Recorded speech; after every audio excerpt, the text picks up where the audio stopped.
Hello again and welcome to another Warhammer 40k Morty and Glory video. Today we are going to be doing a review of the new Arks of Omen detachment that GW has previewed on Warhammer Community. I'm going to be taking a look at the good, the bad and the downright ugly of this new detachment. I will also be sharing my thoughts on how I believe this is going to seriously shake up the Warhammer 40k meta. And so without further ado, let's dive straight into today's episode. So the first thing that we need to do is take a look at this attachment and understand how it works. One of the key changes with the Arks of Omen attachment is that it has a command cost of 0 CP. Previously, detachments have tended to cost between 2 or 3 CP, and if your warlord was in that detachment, you were refunded those command points back. It was a little bit of a weird and wacky way of doing things because a lot of people ended up just taking one detachment and it costing them 0 command points.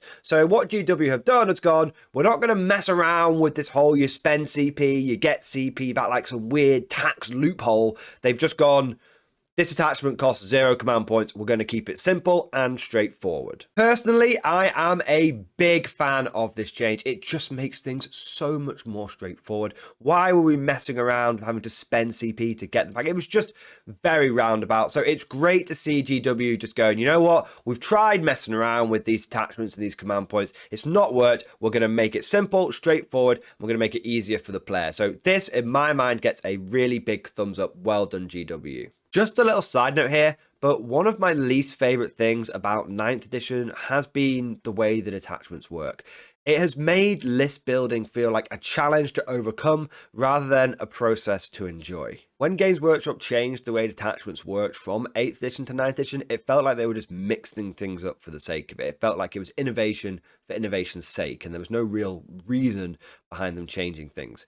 So it's great to see them taking a step backwards, but in my opinion, in the right direction. They're going back towards detachments working for the player. They're going back to making detachments feel fun. And so overall, I do think this is a really positive direction to go in. I don't think it's a perfect solution. You'll see there are quite a lot of the bad and the ugly parts of this video, but as a general idea of making detachments feel more flexible and making the player have more fun when putting their armies together, I think this is a step in the right direction. But before we dive too much into the good, the bad, and the ugly, let's continue looking at how this detachment actually works. So the restrictions for this detachment are all units must be from the same faction, and that faction cannot be Imperium, Chaos, Eldari, or Tyranids. Now, I know this restriction caused a little bit of confusion online. People were saying, does that mean you can only use this for like orcs or something crazy?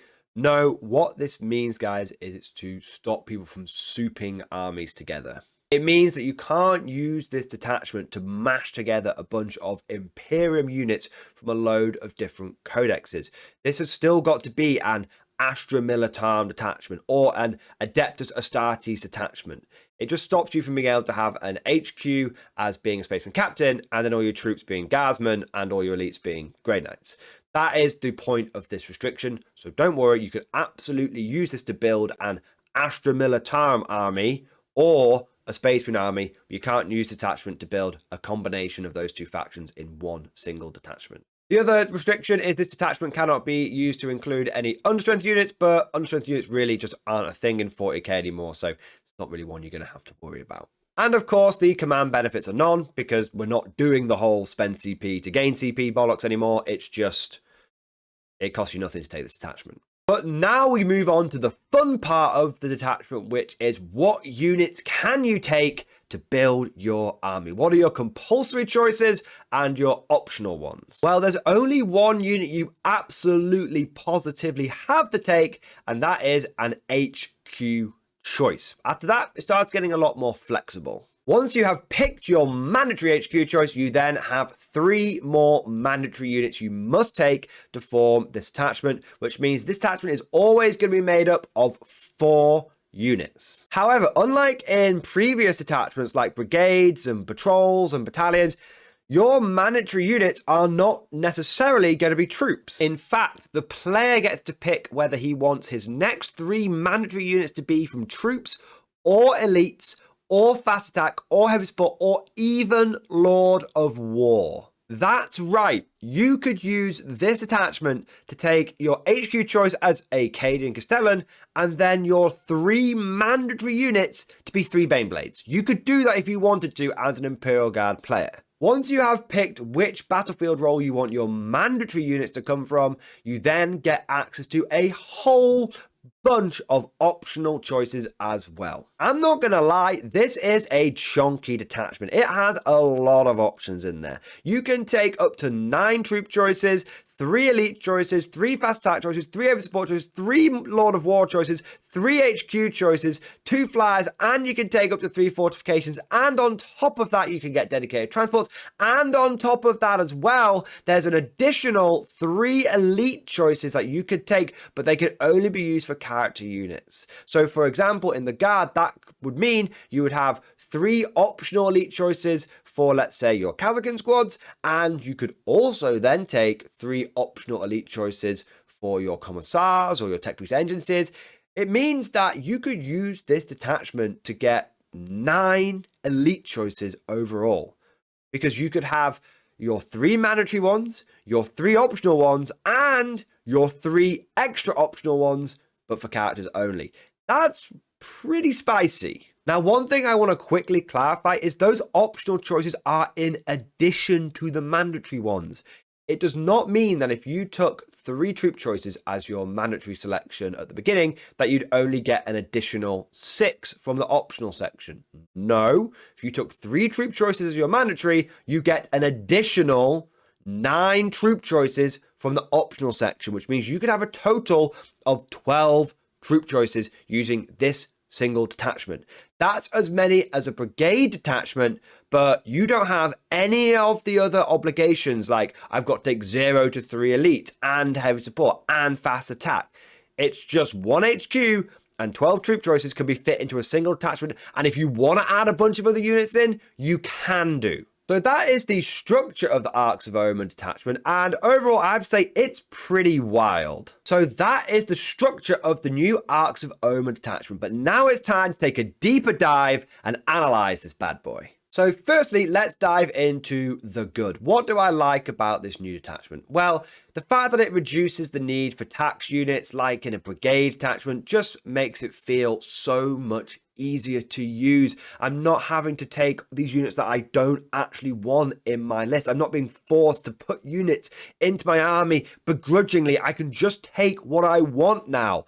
It's so much easier. It's going to make list building feel fun again. That's one of the big positives of it. Another benefit of just streamlining things and making it easier and just more flexible is it's going to reduce the barrier of entry to playing 40k. Another big perk of making things simpler and more straightforward is it's going to reduce that barrier to entry for newer players, which is going to make it easier for new people to pick up the game and start enjoying it. Those players that love taking themed armies are going to really like this attachment as well. For example, are you a Treadhead? Are you an Armoured Guard player? Do you live your life via the mantra of, what I cannot crush with words, I will crush with the tanks of the Imperial Guard? Well, then the Arks of Omen attachment just became your new best friend, because of course you could take your mandatory choices to be heavy support. That's your 3 squadrons of Leman Russes right there. And unlike in a Spearhead, you're not limited to 1 to 2 tank commanders. You could actually take all 3 tank commanders that your heart desires, because guess what? You've got your 1 mandatory HQ choice, but you've got your 3 optional ones on top of that. What's even better about this is that it's not going to cost you command points. Again, unlike in a Spearhead where it's going to cost you 3 CP and you're being punished for taking that themed army, in an Arks of Omen attachment, it costs you 0 CP. So you're starting with more command points, you're able to fit in more Leman Russes into the army, and let me just tell you guys, it is perfectly possible to take 3 tank commanders and 9 Leman Russes in a 2,000 point game. In fact, it comes to about 1890 points, which means you've still got some points left over for some tech boost agencies, or you can start chucking sponsors on some of your Leman Russes if you want to. It just makes it that much easier to run an armored company. So it's the Arks of Omen attachment is just great for taking those themed lists. So that's what I think is good But what about the bad? Well, to be honest, one man's themed list is another man's skew list. And there is a very fine line between what you could describe as a theme list or a skew list and what is simply just a spam list. And the problem with skew lists is that for some players, they can be incredibly frustrating to play into. So the quintessential example of a skew list is Imperial Knights. Imperial Knight games are always complete flops for the Knights or crushing victories for the Knights. There's never any in between. And this is a fundamental problem with the faction. And the reason Knights blow so hot or cold is because either their opponent brings enough anti-tank, at which point all the Knights fall over by the end of turn 2, or their opponent didn't bring enough anti-tank. He might have brought a reasonable amount to deal with a take-all-comer situation, but not enough to deal with a skew list like a Knight army, at which point the opponent gets crushed, and it potentially doesn't make for a fun game either way because someone's getting crushed. Another potential problem with the Arks of Omen detachment is that players are going to be limited to taking just one. It's strongly implied within the Warhammer community article that if you choose to use an Arks of Omen detachment, it is the only one that you can use for your army. And whilst the Arks of Omen detachment is very flexible, if you want to run, let's say, a pure infantry guard army, you're going to quickly find yourself hitting the limits of the detachment. You see, now that we don't have access to conscripts anymore, pure infantry guard armies are made up of lots of 10-man squads. Each of these 10-man squads takes up its own section, whether it be a troop choice or an elite choice. Now, to really get that weight of numbers that is required for a good guard infantry wave, you need 18 slots for your 10-man squads. These could be troop slots or elite slots, but you need 18 slots to make it work. For example, in my undefeated pure infantry guard army, which if you haven't seen that video, by the way, I'll put a link to it in the end screen of this one. It runs on 12 squads of Death Corps of Krieg, 3 squads of Kazakin, and 3 squads of Scions. That is a total of 12 troop choices and 6 elite choices, giving me a body of 180 line infantry. However, in the Arks of Omen detachment, I am limited to 15 10-man slots, because either I can take 12 troop choices and 3 elites, or I could make my elites the mandatory section, but then I get 6 elites, but only 9 troops. Either way, I'm being limited to 150 line infantry, and any guard player worth their salt will tell you for pure infantry force, 150 line infantry simply isn't enough. So I don't mean to alarm anyone, but if GW makes the Arks of Omen detachment mandatory, and they say this is the way match players run now, you don't get to use those old core detachments anymore, then pure infantry guard is looking kind of dead in the water. It's definitely going to start looking more like infantry and artillery guard, which isn't pure infantry guard. So keep your fingers crossed, guys, because I really hope that we're going to be able to still take our pure infantry guard armies. So if that's the bad, what is the ugly? The big problem with the Arks of Omen detachment is not what the casual or normal Warhammer community is going to do with it, but realistically what the competitive community is going to do with it. My biggest concern is that this detachment is going to massively increase the lethality of the game. And 9th edition is already an incredibly lethal version of Warhammer 40k. By having less tax units like those mandatory troop slots, you are giving competitive players more points to put into the killing power of their lists. Most competitive lists were already taking a min-max approach. What that meant is they were taking the minimum amount of tax to take the maximum amount of killing power. Now there is no min-max. There's just max. It's just maximum power all the way. And you're going to quickly find that as the lethality increases, the aesthetic appeal of the game decreases because armies are going to stop looking like armies. Instead, you're going to find most competitive players will naturally move towards boring spam lists, which do not look like a cohesive fighting force on the tabletop. And I guess on a personal note, one of the things that really worries me about the Arks of Omen detachment and some of the other things like allied detachments is it feels very 7th edition. Now, 7th edition was truly the worst edition of Warhammer 40k. If you didn't play it, you were lucky. The game was so broken, so overpowered, so just unbalanced that it almost killed 40k and Games Workshop as a whole. 7th edition was so bad that if the 8th edition hard reset hadn't been a success, Games Workshop would have gone under. That's how bad 7th edition was for the game. And one of the big problems in 7th edition, which this Arks of Omen detachment kind of smacks of, is the fact that Games Workshop let the players have their cake and eat it. And by this I mean there were very few restrictions. There was no trade-off. You could just take the best things and not have to pay any tax or worry about any disadvantage for taking the best units. And by not having any restrictions, competitive players were able to build lists with unprecedented levels of killing power. And if you want to have a really good example of how broken and overpowered 7th edition was,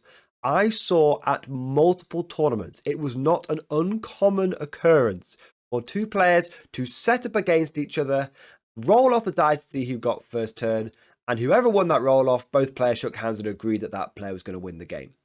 Because the alpha strike was so high and the killing power was so incredible, there was no point in rolling the dice. Whoever got first turn won the game. Now, I know what some of you are going to be saying. Morning Glory, are you not overreacting? It's just a new way to play the game. GW is just streamlining things. They're getting rid of all of the clunkiness from the beginning of 9th edition. And you know what? I am strongly inclined to agree with you. But I am also concerned that this is a sign of things to come, and this might be the first step on a slippery slope. Because the thing is that there's been a similar situation to this before. Back in 8th edition, the first year and a half of that game's balance was actually pretty good. Some factions needed a little bit of a hand up, some factions needed a little bit of a tone down, but by and large, things were in a pretty good place. It's kind of similar to how 9th edition is right now. You've got some factions which need a little bit of a boost there, hovering around a 30% win rate, and you've got others which are a little bit strong, hovering around a 60% win rate, but the majority of factions are sitting in that 40 to 50% win rate, which is great. But going back to 8th edition, where we were in this similar place where we are now, with this good balance, and Games Workshop brought out a book called Vigilus Defiant. Now, a lot of people just said that that book was a way to keep the game fresh and interesting and to mix things up, and it's all going to be good for the competitive scene. And then there were people like me who said, this is going to be a problem because they're handing out power boosts, they're giving players the ability to have their cake and eat it, and this is probably going to be the first step on the slippery slope. Well, in 8th edition, it turned out I was right, because by the end of 8th edition, we had unkillable Iron Hands Dreadnoughts. Now, I'm not saying they were very hard to kill. They were statistically unkillable. And the sad thing is that it didn't take us very long to get down that slippery slope and end up in that situation. But like I said, I could be easily overreacting, over worrying about this kind of thing. We're going to have to wait and see, guys. Arks of Omen is shaping up to look really fun, fresh, and interesting. But we've just got to keep an eye on it because we don't want it to become unbalanced and unfun to play. And that's everything we've got time for in today's video. Let me know what you guys think down in the comment section below. Are you excited for Arks of Omen, or are you a little bit cautious about the whole thing? Get it down in that comment section. Let me know what you're thinking. If you've enjoyed today's video, then please make sure to smash that like button and also to subscribe to make sure that you never miss an episode. If you really enjoyed today's episode and you want to go the extra mile when it comes to supporting the channel, then please consider becoming a channel member or Patreon supporter. It is thanks to the channel members and the Patreons that I'm able to do this gig full time now and spend more time but extra effort into every single video. One of the big perks of becoming a channel member or Patreon supporter is access to the Mordian Glory Discord, which is an online community of over 800 active people. It's always popping off in the Discord. There's always someone to talk to about memes, tactics, army lists, hobbying, painting. There's all sorts of great stuff going on in there. So if you want to become part of a fantastic online community, then please consider joining Discord and becoming a channel member or Patreon supporter. And I'd just like to take a moment now to say a big thank you to the latest supporters. So a massive thank you to Dave Ingram, Aaron Schmetzer, Quark007, Dean Colon, MuckCabe32, Euros, Kyle, Dante502, and Christopher Coover. Thank you guys for becoming channel members. Thank you for doing your part. And I want to do a shout out to my latest Patreon supporters as well. So a big thank you to Joseph Crystal, Alex McDonough, Husky601, Eric Jackson, Josh S, Sinsath, Elvin, Christopher Coover, Sully9729, Reptilian Overlords, Eat My Slamwich, Marlon Taylor, Whistlepig, Harminder, Saber, Falcor, Eric Downey, Samuel, and Grand Admiral Thrawn. Thank you guys for your ongoing Patreon support. It really does make a big difference. And last but certainly not least, I want to say a personal thank you to all of my top tier Patreon supporters. These are the War Masters, the people that have truly gone above and beyond the call of duty. So a massive thank you to Bonbon Vert, Phil French, Ross Miller, Tequal, Alex Dengal, John Stubbs, Nick Walsh, Swordfish Trombone, Diesel Fox, and Tom Sutton. And of course, Sly Varney, the one-man super chatting army. Massive thank you to all of these guys. Their very generous support is a big reason why I'm able to do Mordy and Glory full-time now.